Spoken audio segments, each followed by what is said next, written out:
옛날에는 고식적으로 예. 초음파로 이게 이제 수술을 했습니다. 초음파. 예. 근데 요새는 이제 초음파도 물론 이제 쓰긴 하지만요. 네. 하지만 대부분의 경우는 이제 레이저를 이용해서 이제 그 백내장 수술을 하게 됩니다. 그래서 일반 백내장 그 초음파라는 수술하고 그 레이저로 하는 저희가 이제 로봇 레이저 백내장이라고 하는데요. 네. 이제 그 수술하는 방법하고 차이가 장단점이 굉장히 좀 차이가 많이 납니다. 자, 초음파를 이용한 일반 백내장 수술 그리고 로봇 레이저 백내장 수술이 있고 차이점이 있다라고 이야기해 주셨는데 일단 초음파를 이용한 기존의 백내장 수술부터 구체적인 설명 예. 들어보도록 하겠습니다. 어떤 과정으로 이루어지나요, 수술이? 가장 처음에는 이제 저렇게 이제 뚜껑을 자료화면 보시면요. 예. 뚜껑을 따는데요. 왼쪽 같은 경우는 사람 손으로 직접 하는 것이고요. 아. 그리고 암만 잘해도 제가 한 이 수술 백내장 수술 25,000 케이스 이상 했는데요.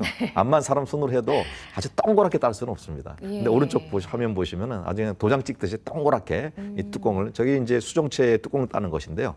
저게 원형절개라고 하거든요. 근데 실질적으로 말이 원형절개지 사람 손으로 하면 그게 동그랗게 될 수는 없습니다. 그렇죠. 근데 이제 기계로 하니까 정확하게 레이저가 하기 때문에 정확하게 이제 원형절개가 되는 장면을 이제 보여드리는 거죠. 네. 네.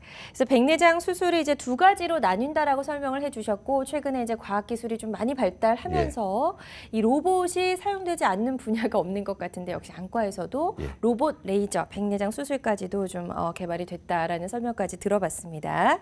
자, 백내장 수술이 두 가지 종류가 있고요. 이제 하나씩 구체적으로 좀 설명을 더 예. 들어보도록 하겠습니다. 먼저 초음파를 이용하는 기존의 백내장 수술 같은 경우에는 어떤 방법으로 수술이 이루어지는지 저희가 영상을 보면서 더 구체적인 설명 들어보도록 할게요. 각막을 이제 칼로 이렇게 이제 보통 한 2.8mm, 작게는 2.2mm 이렇게 엽니다. 연 다음에 네네. 그 절개창을 통해서 이제 저런 포셉을 넣어서요. 이렇게 이제 원형 절개를 합니다. 그 다음에 초음파로 저렇게 이제 빨아들이는 장면입니다. 아무래도 초음파를 갖다 저렇게 해서 초음파에 어떤 열이 발생하게 됩니다. 그 수정체 핵을 갖다 파쇄하고 제거할 때 열이 발생되기 때문에 예. 아무래도 각막이 화상을 입게 되고요. 잘못하다가 이제 훈황까지 이렇게 이제 파쇄가 되게 되면은 굉장히 좀 이렇게 합병증이 있을 수 있는 그런 어떤 수술로 같이 유발될 수가 있습니다. 그렇군요. 그래서 개발된 게 바로 이제 로봇 레이저 백내장 수술인 것 같은데요.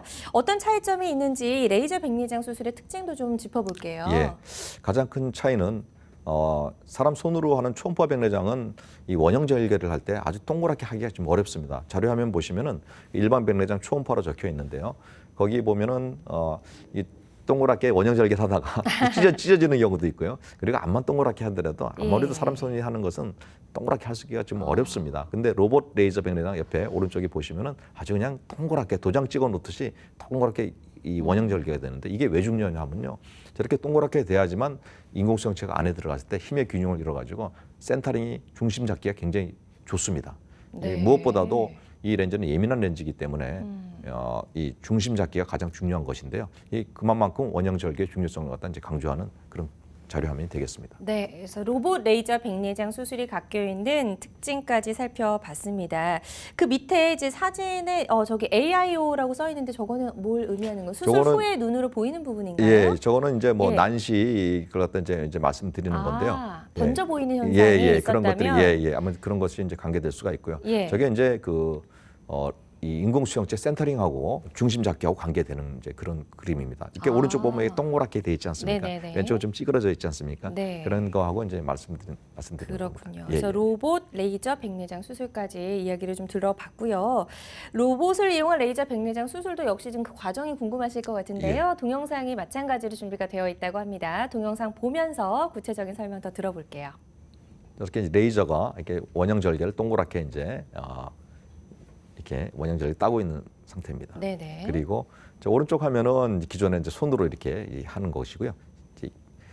포셉이라든가 아니면 주사기를 이용해 가지고요. 그리고 이제 각막 절개를 하면서 저 레이저가 다 합니다. 저 오른쪽은 사람 손으로 칼로 하는 것이고요. 그렇군요. 왼쪽은 각막 절개를 레이저가 다 합니다. 네네. 그리고 난시 교정까지 요새는 다 레이저가 합니다. 그래서 아무리 사람 손이 정교하다고 해도 난시 교정까지 이게 정확하게 이쁘게 할 수가 없거든요. 근데 레이저가 정확하기 때문에 그런 각도라든가 이런 것들이 이제 미리 수술 전에 미리 사진을 찍어서 그 사진이 저 레이저 백내장 기계 속에 입력이 됩니다.